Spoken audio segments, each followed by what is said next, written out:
Sorry. Hi hello నమస్తే, welcome to మస్తీ మామ. ఈరోజు నేను మీకు ఒక అద్భుతమైన కథ గురించి చెప్పబోతున్నాను. కొన్ని కథలు పుస్తకాల్లో ఉంటాయి, కొన్ని కథలు సినిమాల్లో ఉంటాయి, కానీ కొన్ని కథలు మాత్రం ప్రతి భారతీయుడి గుండెల్లో ఉండిపోతాయి. అలాంటి ఒక అద్భుతమైన కథ. ఆ కథ ఏంటో తెలుసా?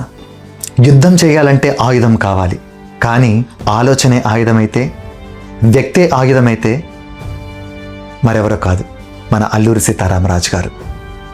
మన స్వాతంత్ర సమరయోధుడు అల్లూరి సీతారామరాజు గారు. ఆ వీరుడి కథ, ఆ రియల్ హీరో కథ ఇప్పుడు మనం తెలుసుకుందాం.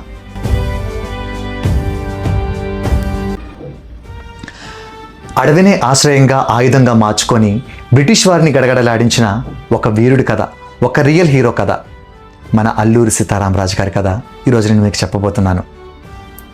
కేవలం 27 ఏళ్ల చిన్న వయసులోనే బ్రిటిష్ వారిని గడగడలాడించిన మన రియల్ హీరో కథ. మన భారత స్వాతంత్ర సమర చరిత్రలో మన అల్లూరి సీతారామరాజు గారిది ఒక అద్భుతమైన అధ్యాయం.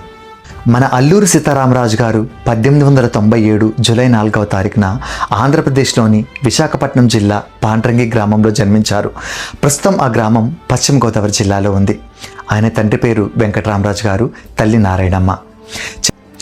అతి చిన్న వయసులోనే తండ్రిని కోల్పోయిన మన అల్లూరి సీతారామరాజు గారు సంస్కృతం, తెలుగు, ఇంగ్లీషు, ఆయుర్వేదం, జానపదం, అలాగే గుర్రపు స్వారీ ఇలాంటి విద్యలు ఎన్నో కూడా ఆయన చాలా బాగా నేర్చుకున్నారు, శిక్షణ తీసుకున్నారు.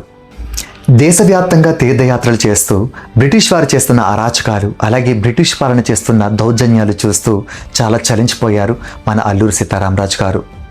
దానివల్లే ఆయన మనసులోని విప్లవం అనేది పుట్టుకొచ్చింది. బ్రిటిష్ పాలన వల్ల భారతీయులు పడుతున్న ఇబ్బందులు, వారు చేస్తున్న హింసలన్నీ కూడా చూస్తూ చలించిపోయారు. 1920 ప్రాంతంలో విశాఖ ఏజెన్సీకి చేరుకున్న అల్లూరి సీతారామరాజు గారు అక్కడ జరుగుతున్న అన్యాయాలన్నీ కూడా చూసి చాలా బాధపడ్డారు.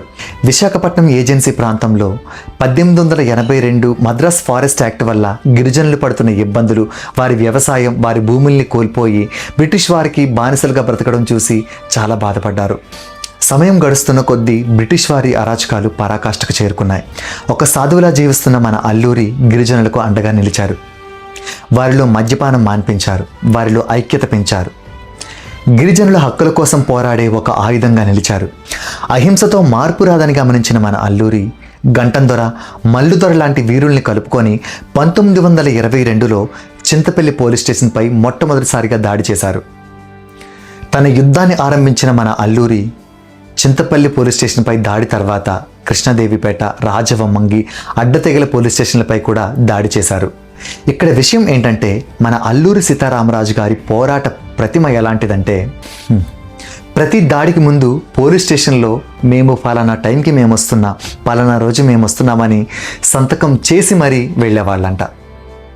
ఇలా అనుకున్న ప్రతి చోటికి కూడా వెళ్ళటం, దాడి చేయడం, ఇలా చేస్తూ చేస్తూ బ్రిటిష్ వారిని ముప్పతిప్పలు పెట్టేవాడు మన అల్లూరి సీతారామరాజు.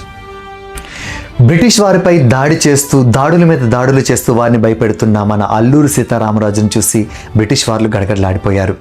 ఇంకా బ్రిటిష్ వారిని ముప్పతిప్పలు పెడుతున్న మన అల్లూరి సీతారామరాజు గారు బ్రిటిష్ వాళ్ళందరికీ కూడా ఒకే ఒక టార్గెట్ అయ్యారు. ఇంకా అల్లూరి సీతారామరాజు గారిని పట్టుకునే పని ఏమాత్రం ఆలస్యం చేయకుండా శరవేగం పెంచారు. మన అల్లూరిని పట్టుకోవడమే ఒక యుద్ధంలా పెట్టుకున్నారు బ్రిటిష్ వారందరూ. అయితే దీనిలో భాగంగా విశాఖ ఏజెన్సీలో ఉన్న గిరిజనులందరినీ కూడా అల్లూరి సీతారామరాజు గారిని పట్టించమని చాలా ఇబ్బందులు పెడుతూ వచ్చారు. ఎప్పుడైతే బ్రిటిష్ వారందరూ కూడా విశాఖ ఏజెన్సీలోని గిరిజనులందరినీ కూడా హింసకు గురి చేస్తున్నారో, బాధ పెడుతున్నారో, అది చూసిన మన అల్లూరి సీతారామరాజు గారు తన వల్లే గిరిజనులందరూ కూడా ఇబ్బంది పడుతున్నారు అని గ్రహించి 1924 మే 7వ తారీఖున స్వచ్ఛందంగా బ్రిటిష్ వారికి మన అల్లూరి లొంగిపోయారు. విశాఖ మన్యం ప్రాంతమైన కొయ్యూరు మేజర్ గూడాల్లో అల్లూరి సీతారామరాజు గారిని ఎలాంటి విచారణ లేకుండా చెట్టుకు కట్టేసి బ్రిటిష్ వారందరూ కూడా మూకుమ్మడిగా కాల్పులు జరిపారు. కేవలం 27 ఏళ్ల వయసులోనే భారతమాత కోసం, భారతీయుల కోసం తన ప్రాణాల్ని అర్పించి భారతమాత రుణం తీర్చుకున్నారు మన అల్లూరి. కేవలం 27 ఏళ్ల యుక్త వయసులో భారతావని కోసం ప్రాణాలు అర్పించిన అద్భుతమైన జీవిత కథ మన అల్లూరి సీతారామరాజు గారిది. ప్రతి భారతీయుడు కూడా ఎప్పుడు తలుచుకునే ఒక అద్భుతమైన కథ. ప్రతి ఒక్కరూ కూడా మన అల్లూరి గారి కథ వింటే కన్నీళ్ళాగవు. ఎంతోమంది భారతీయుల్ని చైతన్యవంతుల్ని చేసి బ్రిటిష్ వారిపై ఎదురు దాడులు చేసి బ్రిటిష్ వారిని గడగడలాడించిన ఒకే ఒక్క హీరో మన అల్లూరి సీతారామరాజు. అల్లూరి సీతారామరాజు లాంటి వీరుడు మన భారతీయుడిగా పుట్టడం మన అదృష్టం. ముఖ్యంగా మన తెలుగువాడు కావడం నిజంగా మన తెలుగువారందరికీ కూడా ఎంతో గర్వకారణం. ఈ ఆగస్టు 15వ రోజున ప్రత్యేకంగా ఈ రోజుని ఈ వీడియోని మన అల్లూరి గారికి ప్రత్యేకంగా అంకితం చేస్తూ ప్రతి భారతీయుడికి కూడా స్వాతంత్ర దినోత్సవ శుభాకాంక్షలు. Happy independence to every Indian. జై హింద్.